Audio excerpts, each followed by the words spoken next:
Okay, so it's April 9th, 2022, and I just got done working out a little bit. I say it was only about an hour of like light weights. I say 15-pound weights. Each arm is light weights because I'm training to beat the shit out of people. So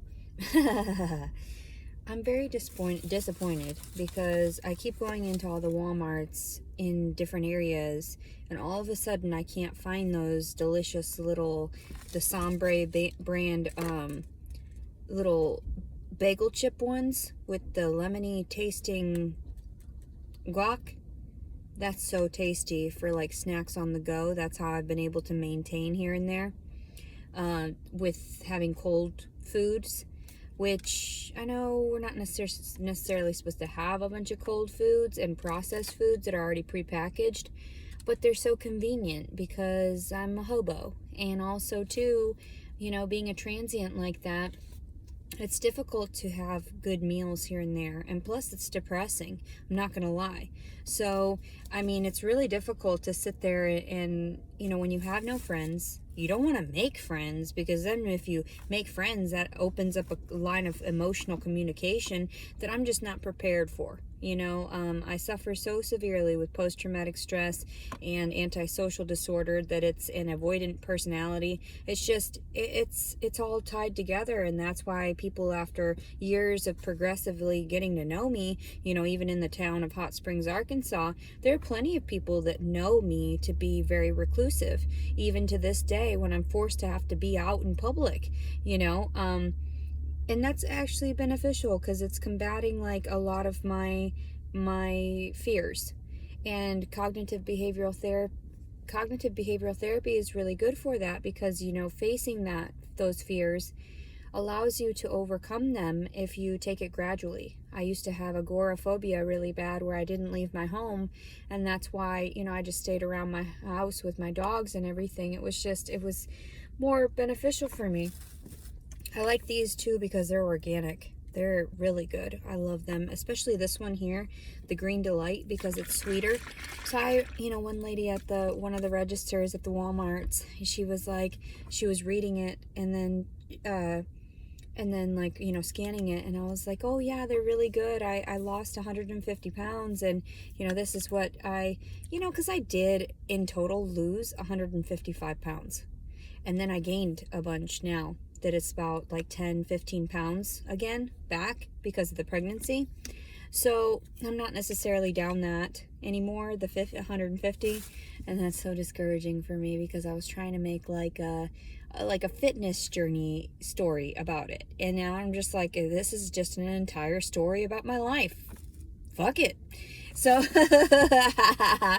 so I went to Walmart and I found a 50-cent pair of underwear. So I was like, okay, great, this is wonderful, my ass is huge. 50 cents for a pair of clean new underwear, that's amazing. I love Walmart for sales like that, although I'm not too sure about the materials that are used on certain things, and plus them being, you know, shipped from here and there, different countries, because, you know, the pollutants in the air of certain things, plus they get into these, you know, all of that, airborne bacterias, airborne, you know, and viral infections and such. So that's why I always worry about things that I get on clearance, but then I just can't help it. Plus I found another sets of leggings, and I was like, $2, $1 a pair for these, because sometimes you rip holes in them, you know, when you're wearing stockings. And it's actually really nice because I've never been able to wear like really nice clothing and like dresses and stuff, and like hopefully these will fit. These are like after pregnancy size because they're a size small. So I was like, I'm hopeful that, you know, whatever. You know, I don't really think about other people affording for me. I just pick up things here and there. Spent $2.71, and that's how it goes. It's not a whole lot. And so, for $2.75, whatever, I don't care. But yeah, so what was I gonna say? Yeah, I was going to show you the pictures of the baby, but then I forgot. I don't want to disclose where the location was that I went on the actual ultrasound photos, so I'll have to like do something about cropping that out. And also too, I was going to mention that I forgot to say something about my mother, and how my nephew, when he had come to my home, when I had my daughter, she was very young, about 2, 3 months old, maybe somewhere in there. And my nephew, my sister lived a couple blocks away. She had gotten a mobile home near my mobile home and started living there, and had, all of her, I think she had 6 of her kids at that time. And the oldest, he was approximately 13 at that time, came to my house and started like wanting to hang out with my husband, my ex-husband, wanting to hang out with me and things like that. And I asked him how things were going, and he divulged to me that he had sustained sexual trauma by one of his stepfathers, and that my sister had never done anything about it. And I was like, that's horrible. So I said, if, I don't know why you would tell me something like that, because I'm the type of person that would try to help you by telling the authorities about it. And he said that, he was thinking about that because he didn't want to go back home. And I was like, okay, yeah, I understand, because I suffered too. Grandpa Servin is not the greatest person, and he did things to me and your mom, and that was not okay. So, and that is considered sexual abuse, and it's okay to talk to children at that age, and especially if they've had, issues like that, they've already been tampered with. I don't see the issue in just disclosing what it truly is, because I had no idea for so many years until I became an adult that that's what I was like, truly sustained domestic violence and sexual abuse, and all of these different terminology that I wanted to forcibly get out of my head. But when I was taught at an early age about it, it was a lot easier for me to cope with. So to acknowledge what it was, and to try to,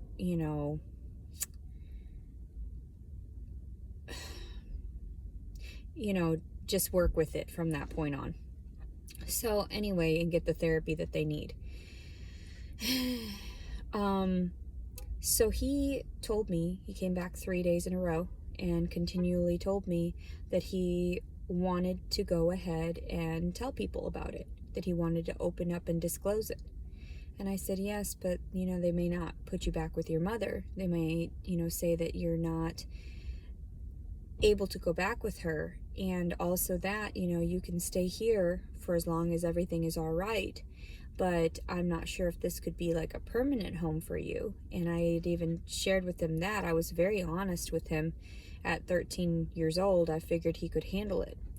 And he was a very large boy, the size of a grown man, probably even larger than my ex-husband at that time, definitely in waist size, maybe quite as tall. And he was like a grown man at the age of 13. And I understood that when I took him into my home, he had said he wanted to go ahead and tell authorities. So I called the child abuse hotline, and I told them about it, and they told me that it's best that he just stays there that evening and whatever. So he started just staying there with me at my mobile home 2 blocks away from his mother and whatever new boyfriend she had at that time, because her children, she's got like 9 of them, and they're by like 6 different dads or something. I don't know, 5 or 6 different dads. So, and then majority of them were Hispanic, so they just hopped the border. And I was like, I learned from her mistakes essentially, and learned from the mistakes that everybody was making around me, and was very avoidant of it, because I was like, oh, I see the process, no thank you. And so I ended up and everybody presumes that they're doing well, and I'm like, excuse me, what? Let's look at this from a third party perspective, especially from an intellectual perspective. You were seeking love through your children, and you didn't care if you were able to finance each one or give them the emotional stability that they needed through individualized attention all the time. And I understand that I was kind of a helicopter mom, but at the same time, I just feel like it would have been best if she would have given each one the appropriate amount of attention and love and compassion. And it's just, once they get through with the baby stage, they just sort of let them run rampant, and her children were heathens. And I learned from that, because they would go around destroying their home and destroying their house was always a wreck, and my sister was a hoarder. And I mentioned that to one of the people that I was hanging out with, and he was so offended. And I was like, excuse me, I'm just clarifying, you've got a lot of hoarding going on. And he didn't want to hear it. He was very, offended by that. And I was like, I'm sorry, because I told him that I didn't want to live like my sister did or my family did, where they would buy things and resell them and, try to profit through eBay and whatever and yard sales and whatnot. I said, I've already lived that life. Like, I'm done with that. So he was extremely pissed because I rejected him and his whatever he was offering, which he was offering a fairly safe home for a while, and this was just recently. But I decided that I was not going to partake in that because he was not doing well psychologically. His brother had just committed suicide a couple months prior, and he was not ready for any type of change in his life. And I understood that. And, I still love him, because in that sense of like, as a friend and everything like that, I do feel bad that I rejected him, but at the same time, and his advances, and I just feel really terrible. But at the same time, I don't, because I'm waiting for something that, and I tell people, it might never show up, So, we lied next to each other for quite some time. I think I stayed with him for approximately a week or so. And, but then I was going to transition to a different room, but then I just felt very uncomfortable when I upset him, and I didn't want to keep continuing to destroy him intellectually, and so I left. And a lot of men, they get very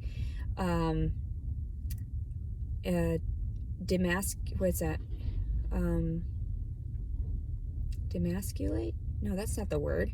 Emasculated. They're emasculated by my terms and my knowledge of things and my knowledge about psychology and science and such. So anyway, like I was saying about, going to Walmart and just chilling right now, I'm going to go get some dinner, but I worked out a little bit, lifted some weights, did some stretching. Of course, everybody was looking at me and watching me shake my booty, and I was just like, mind your own, you're not getting any. So, and that's how it is. Like, you just have to tell them, like, you keep it arm's length and don't even look at me. So I always I shoot people dirty looks when I'm working out and stuff, because I'm like, what is wrong with you? Leave me alone. I'm not dancing for you. I'm not here for you. Whatever's going on in your crazy psychosis, whatevs. So, but yeah, and men think I'm so rude, and I'm like, excuse me, like, I haven't gotten shit from you, and I haven't gotten like any emotional support, mainly is what I've been looking for years now. And it's like, do men not see that? Like, and I wasn't even seeking like financial stability either, or a home in that way, but more like an emotional home. Like, where can I go back to where I feel safe? Some person that I feel safe with. And so, and that's not going to attack me, verbally. So, what was I going to say? Oh, so my nephew, he had come over, and I had called, the CPS or whatever, or CPS got involved, and there were officers, and my sister was pissed, and that's what caused the rift between us, because I disclosed what what happened to him. And not only did my nephew state about all these different circumstances where he was actually violated, like he would touch his phallic, like he would actually, men were demeaning him like that man, and I thought that's horrifying for a young boy to go through that, especially to be forced into thinking that. And I worried for my newborn daughter. I always had her by my side. I never had him watch her, although he had made comments about how he was so good with his younger sister, and I was like, nope. Children that suffer through sexual abuse like that inevitably end up causing more trauma. And I overheard that he had done things to his younger sister later on. So I was grateful that I continued to put him in the other room, and my daughter was a newborn, so she slept next to me in her cot, and he had the extra room, and he was sleeping on the floor in there. And I didn't have a mattress or anything, and we didn't really have the finances, and I had to, he was sleeping on the couch at one point, but I told him, I was like, well, after he started stealing and eating my ex-husband's cookies, and not just a few, okay, one day, he had only been there for a very short amount of time, maybe approximately a week, and I got him his own cookies, I got him his own snacks, I got him plenty of things that he enjoyed. And he was able to relax in my home and had like free range of it and everything. And I thought it was cool. I thought everything was going well. Well, he started sneaking snacks. And my sister had mentioned that he had done that before. Like you couldn't watch him because, that's how he was coping with everything. And that's why he was so gigantic. Because his consumption of food was just, and I don't know how heavy set he is right now, but probably fairly heavy set. My sister got to over 400 pounds at one point. I don't know, maybe nearly 500, I don't know. But very large woman, she's 5'11", I believe. So she's very, much different than I am. And she ended up gaining weight in her thighs and in her, rear end that I don't have. And I ended up with the chest. That's how it came out, and she's got brown eyes. She's got a very slender, pretty nose, and she's got really, really curly hair, worse than mine. I say worse. But yeah, and I thought her nose was always so much prettier than mine because I got my father's features. So, except my mother's eyes. So, the color of them anyway. But I feel like I've got very masculine features through my father.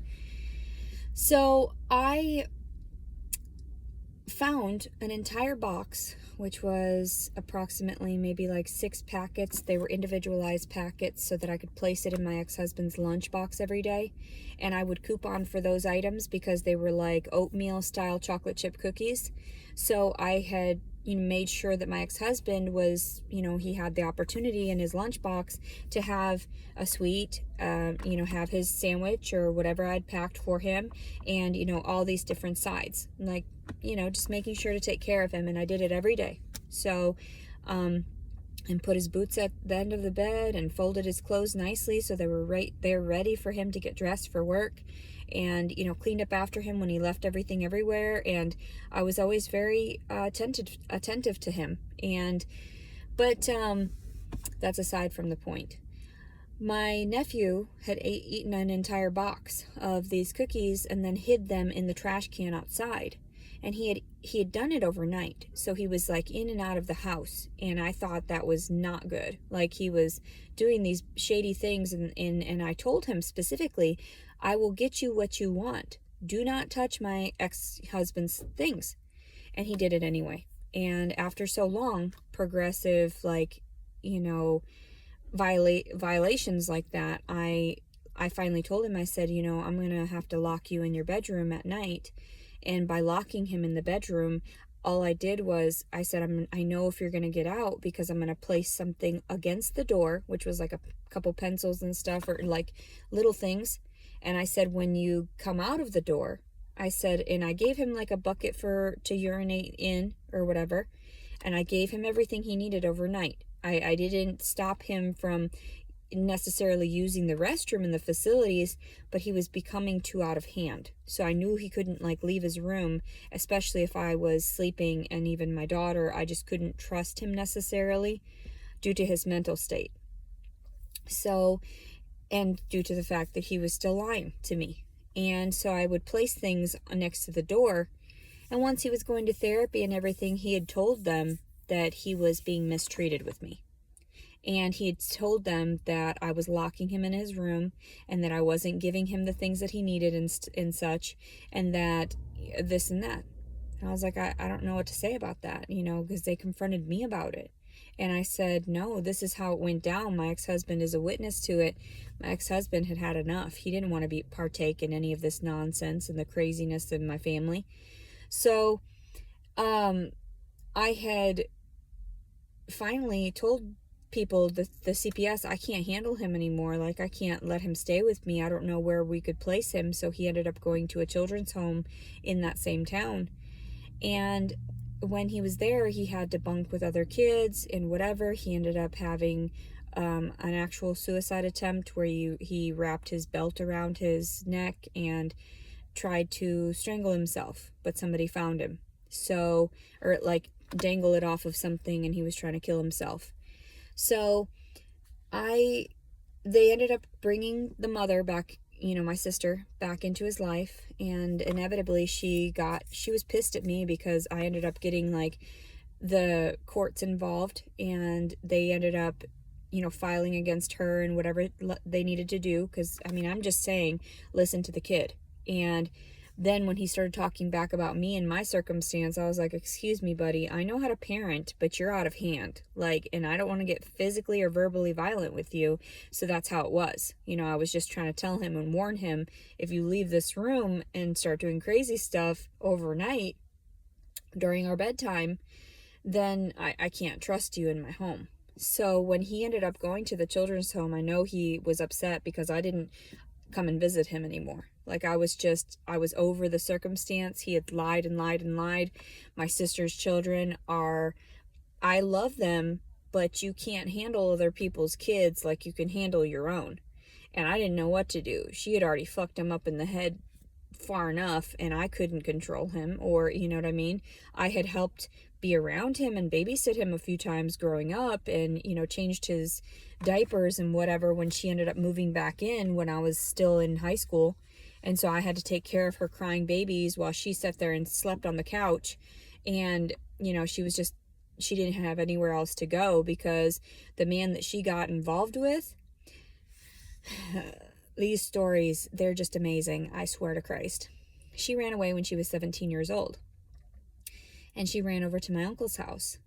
Well, my aunt had a brother. And so, like, it wasn't blood related, but he was Hispanic, and he was like twice my sister's age, and he already had kids and whatever, and she was staying in that house, and of course he coerced her to blah, blah, blah, blah, blah.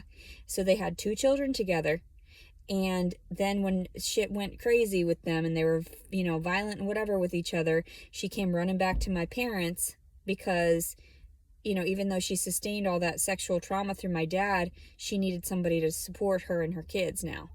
So she was desperate. And I was like, I already know what's going on here, whatever, like, you guys are gross.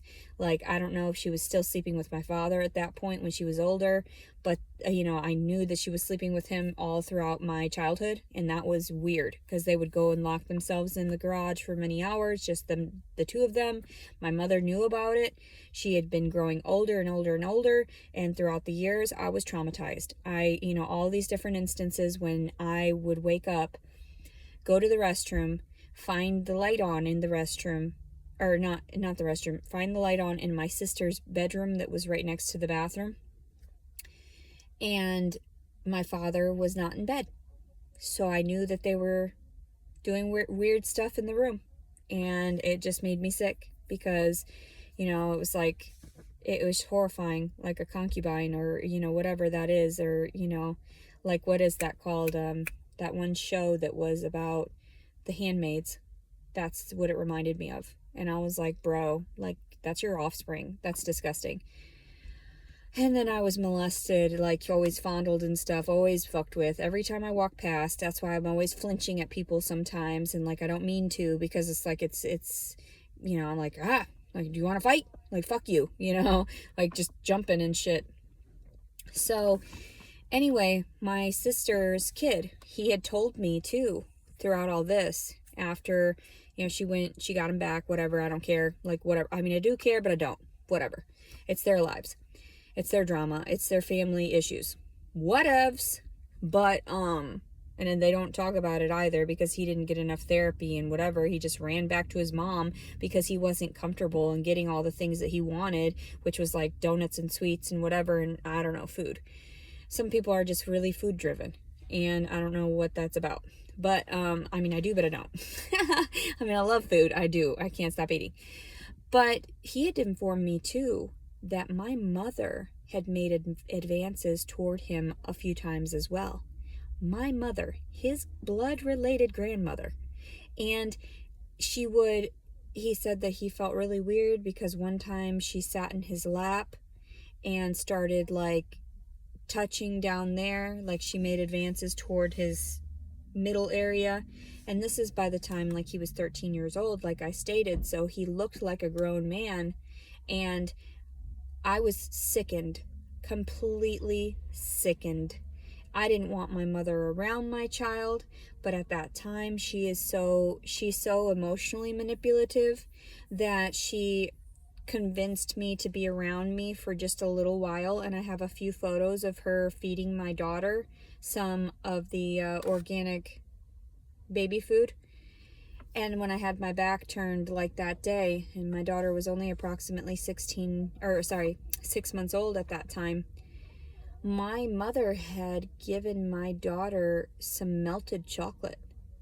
And I was fucking irate about it.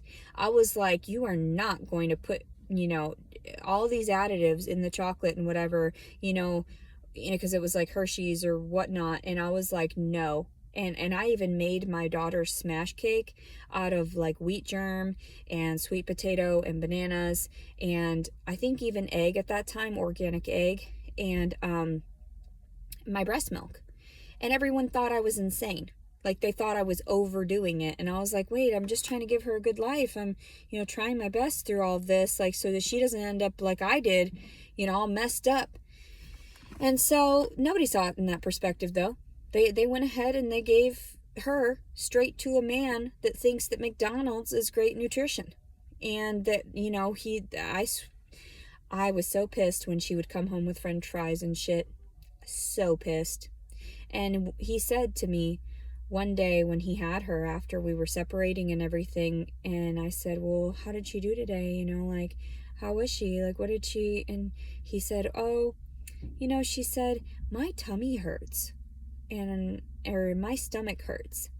And he said, I don't know where she got that terminology. I was like, well, she's around me all day long. And I talked to her as if she was a human being and as if she could understand certain words because I wanted her to have an advanced vocabulary.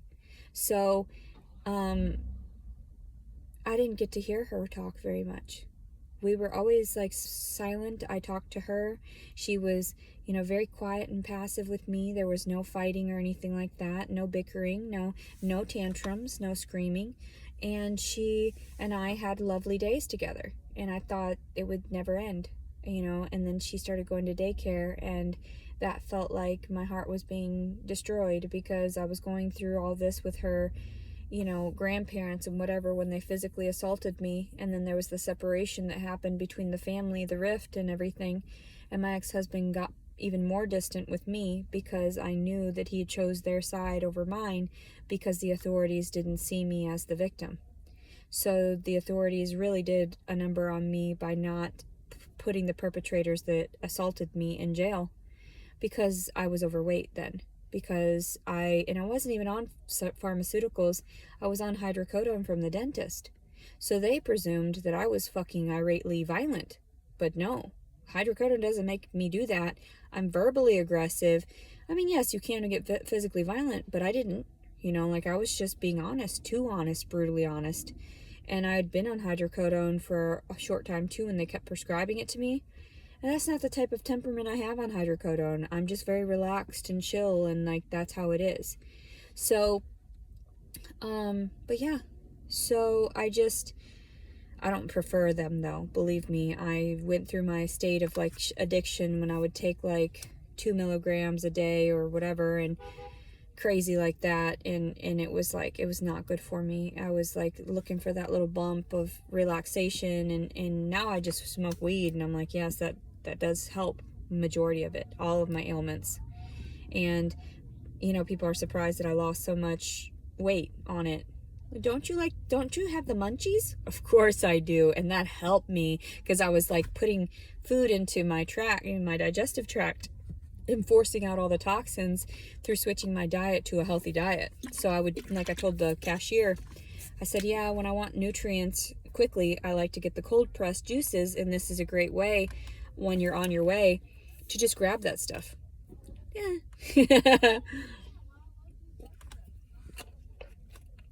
I'm not trying to promote brands.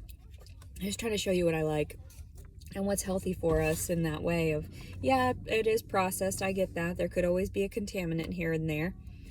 But anyway, this is already 30 minutes of a video, and I just want to inform you about how disgusting my mother was in another context of that, because I was like, man, like, and everyone thinks I'm crazy. And my nephew even relayed this stuff to the therapist. So I know damn well it's on record somewhere. And I know damn well that, like, all of the therapy sessions that I had, that there is documentation that I am not making this shit up. I've been talking about this for years. Oh yeah, and I know you're all curious about that, what happened with the father of whatever. So he was like twice the age of my sister, and then he ended up going back to Mexico and living down there at some point after he, threatened her physically and everything like that. And I guess he lost like his legs or something due to diabetes, and he's going blind is what I heard. And I feel terrible. I'm like, whoa, karma's a bitch. But anyway, but yeah, my sister, and we don't talk anymore because of this stuff, and everyone thinks that I'm the issue. I'm the common denominator in all of this. I'm the issue because I speak up about their issues.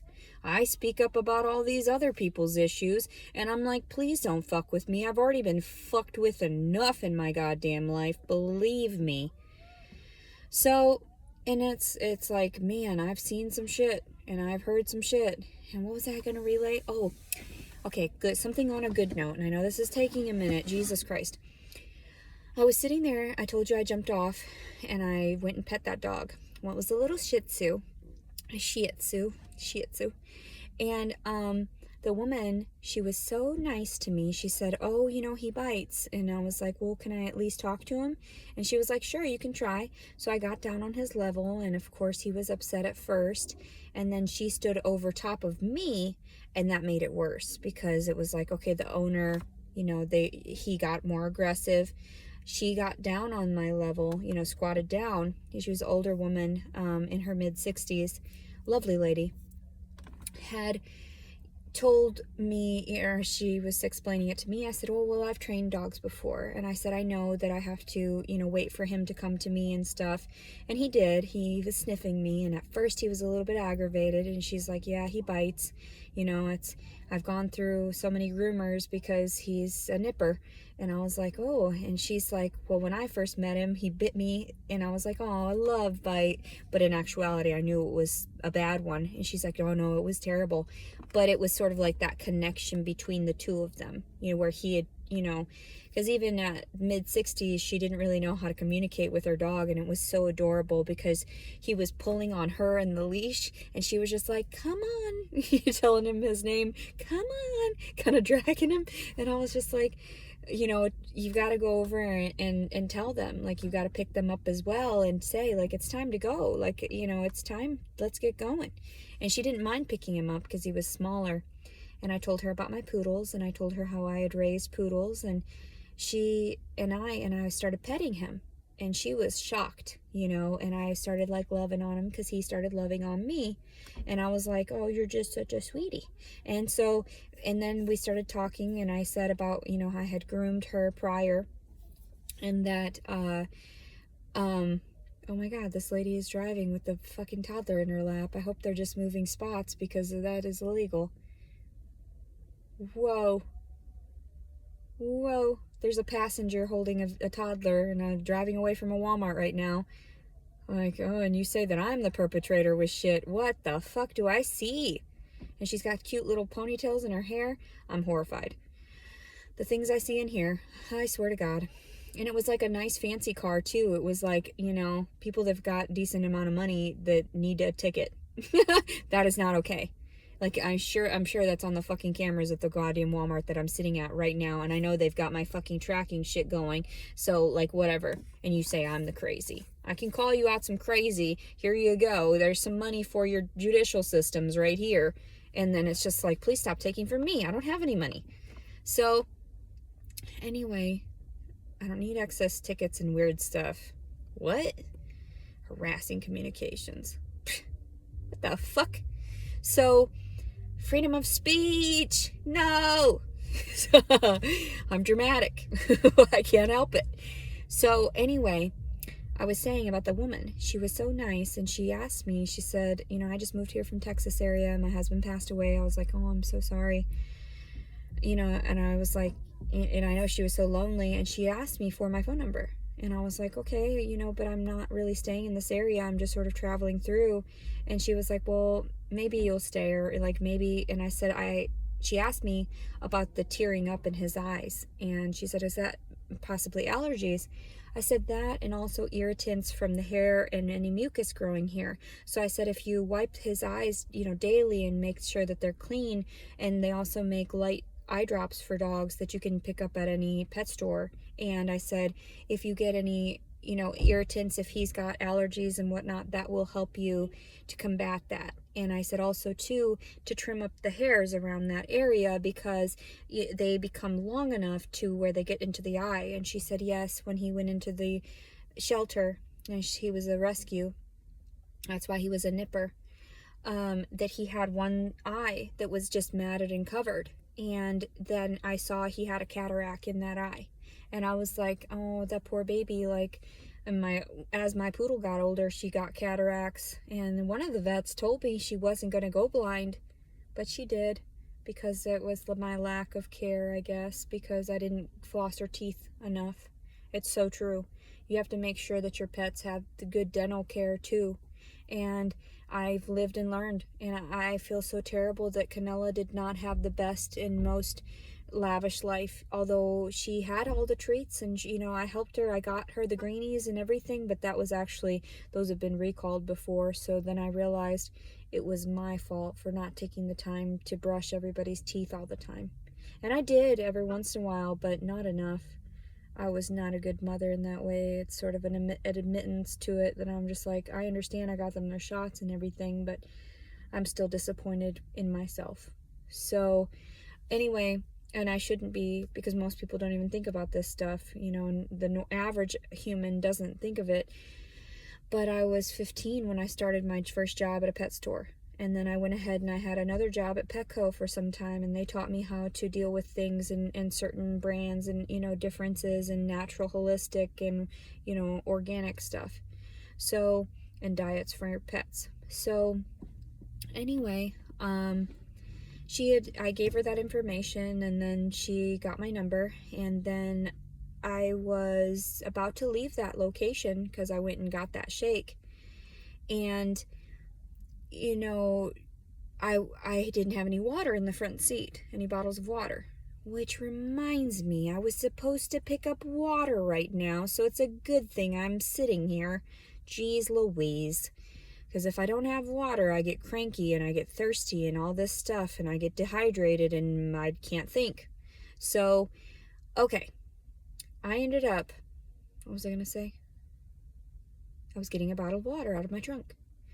Well, there's a mattress in my trunk, you know, throughout the things. So, and bags of food in the back and everything. Everything is like packaged well in that way. Plus there's a blanket. So, she saw that coming out of the location. I thought she was going to be in there a minute, but I was just going to, you know, get it and go. And she asked me, she said, where are you staying?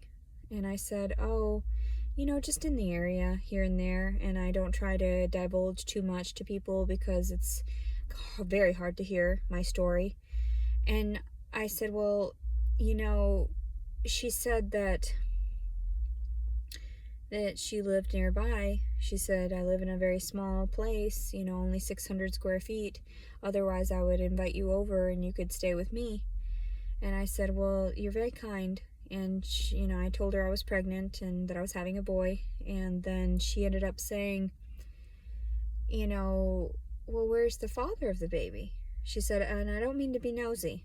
And I said, well, you know, I had only known him for 12 hours, is what I said. And she said, oh, okay. And then she said something about, like, well, let me see, how did it go exactly? She said something about, you know, this and that. And then she said something about the father again. And I said, well, I filed against him, but they didn't see that as rape. And she was like, rape? She said, oh, and she did a double, she doubled over a little bit, and then she got back up and she said, she's like, that is so, I'm so sorry. And she gave me a huge hug, and I was like, thank you so much, like I needed that.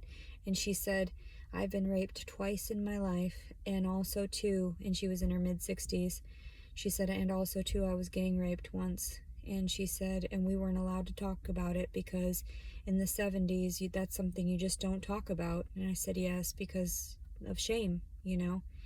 And she said, yeah.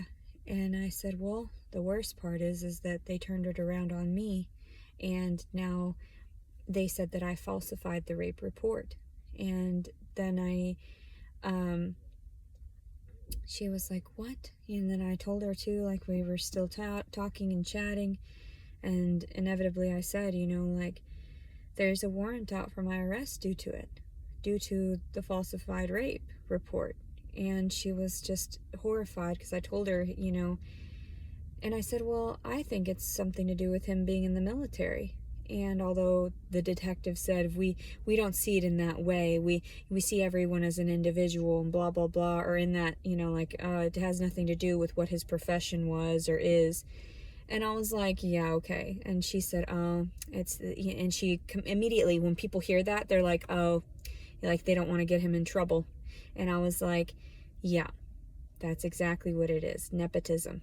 And I understand that because I'm a homeless girl, they're not going to stand up for me like they would for anyone else, because I don't have the money to back their judicial systems, so, and their courts, so, and their court proceedings. And everybody needs money. It's not about compassion in this world, it's about money. And that's the sad part. So she was just overwhelmed. She said, well, I'm still going to text you. And she did. She gave me her number. And I, you know, I said, I don't want anything from anybody in that way. You know, I'm doing fine. And even though I've, like, overdraft my account, I could be begging people, but it's not something I do. I just tell them it's all right. It's going to be okay. You know, I leave it in God's hands, and whatever God brings my way is meant for me. And so it was really lovely. It was, and I told her, I said, it's been lovely chatting with you, and, you know, I really appreciate it, and you've been a huge blessing just to be able to disclose that to me, and you know, to let me pet your dog. I said that's the biggest blessing of the day, is, you know, and especially if it's a dog that bites people. And a lot of people say, my pet's never allowed someone else. And I'm just like, well, because I'm not here to hurt it. And they know that, they sense that. So they're like, you know, let me back down to this lady. And she also smells pregnant right now. So, I mean, they know that, the pheromones. And so the animals are actually much more compassionate even right now. And even one time when I got out of the psych ward, I was being followed by some cats. And I was like, please, kitties, go home. You're in the middle of the road. I'm just trying to walk. And I was crying, and they kept following me, and I was crying, and they kept following. So I sat down for a while, and they wanted me to pet them. And they were just stray cats. And I asked them, I said, where do you live? Where do you live? Go home. And they showed me their freaking house. They walked me to another, like, set of cats and stuff underneath some cars and everything. So, and people think I'm crazy. Like, okay, whatever. Like, just because I like hanging out with animals more than I do humans. Whatevs. Anyway, this video has already gotten long and I'm exhausted. I still have to go back in there for water, but it's good because my feet are much less swollen since I did some stretching and everything. When I do the splits, men, they just can't help themselves. Because also, too, I wiggle around a lot. Like, I'm able to move my muscles and, like, vibrate in that way. Like, vibrating, you know, and I think I get a lot of attention. I mean, I know I do, especially certain positions where it's like all exposed in that way, and they're just like, I'd fuck that. And I'm like, gross, get away from me, don't look at me. But like, I had nowhere else to go. Like, I didn't have any space. I can't do it in the locker room because then people think I'm weird. So anyway, but yeah, so anyway, April 9th, 2022, and I just wanted to disclose a little bit of that while I'm in between doing all my stuff. I still have to go get something to eat. Maybe I'll just wait a minute and then go and get the water later at a different location. To hell with it. To hell with it. So, anyway, have a blessed day, everybody. And I really don't mind disclosing all of this crazy because I needed to finally let it off my chest and have other people rationalize, realize, acknowledge where I've stemmed from and what I've had to deal with my whole life. And you're demanding more of me? No, thank you. No thanks. Like, that's why my eyes get so huge sometimes, because it's just like, what do you want from me? What are you trying to force in my consciousness, and like all these deranged and, you know, depraved acts and whatnot? And I'm just like, no, kitties and puppies, no. Like, I can't even deal with it. Like, reality is gross. Reality is gross. Negative things are gross. And I'm sure that, you know, even the people that have gone through the military and they've seen so much destruction, and they have lost their faith, and they've lost, you know, that connectivity with the world because they've seen people ripped apart right in front of their face. That is trauma. That is post-traumatic stress, and you can never, like, let that go. So even when he was talking to me, Jason Wallace, the father of the baby, he said, I don't believe in post-traumatic stress. I was like, how can you not? Like, how can you? Everyone's got a variation of it in some sense. You know, they always have some trauma due to whatever. And even if it's not extensive, like mine, severe like mine, where I have flashbacks in the middle of the day, and that's why I relay this stuff, because I can't get over it anymore. Like, I mean, I can get over it, is what I'm saying, but I can't harbor this information anymore. I cannot keep it to myself and expect that I'm going to heal. So I have to let it out. Like, it's like releasing demons. You know, like, you have to see it from my perspective. Everyone's gross. So, like, not everyone. I know I generalize a lot, but not everybody's gross. Not everybody's this and that. But when I'm in my moods, I don't give a fuck. I generalize everything, just like everyone else does toward me. Because they see me in a shitty mood some days, or they see me dressing like a bum some days, like I am today, and they've got their presumptions, and I'm just like, they're mostly correct. I'm just like, most people think when I'm dolled up too that I'm super rich and whatever, and I'm just like, ugh. That's why I go around just bumming around in my PJs, because I'm like, that's better, so you understand. But apparently a cute girl is a cute girl. You can't do much about that. So I don't see myself as being very cute. I see nothing but flaws. I see nothing but flaws. But so many people tell me, like, Leticia, you're such a cutie, like, you're so adorable. And I'm like, okay, thank you. Like, bye-bye. Cuteness causes rape, so no thank you. Prettiness causes rape. No thank you. Being gorgeous causes rape. Fuck. So, especially with a girl that's just like wandering around through life like a loose pinball stuck in a broken machine. Just smacking around and everything, like confused as fuck. Not quite getting it in the right hole. That's funny. That is so funny. Anyway, have a blessed day, everybody. April 9th, 2022. Well, now I've got to use the restroom again. Well, I guess I better go somewhere. Fuck. What time is it? Anyway, have a blessed day, everybody. Leticia Collins Servin. Good night. Well, I don't know if I'm going to make another video, but yeah, it's getting toward evening. Have a good day. Whenever you watch this, good tidings, good blessings. Like, and I try to be so positive, but it's mostly just me smoking weed that helps me get through it right now.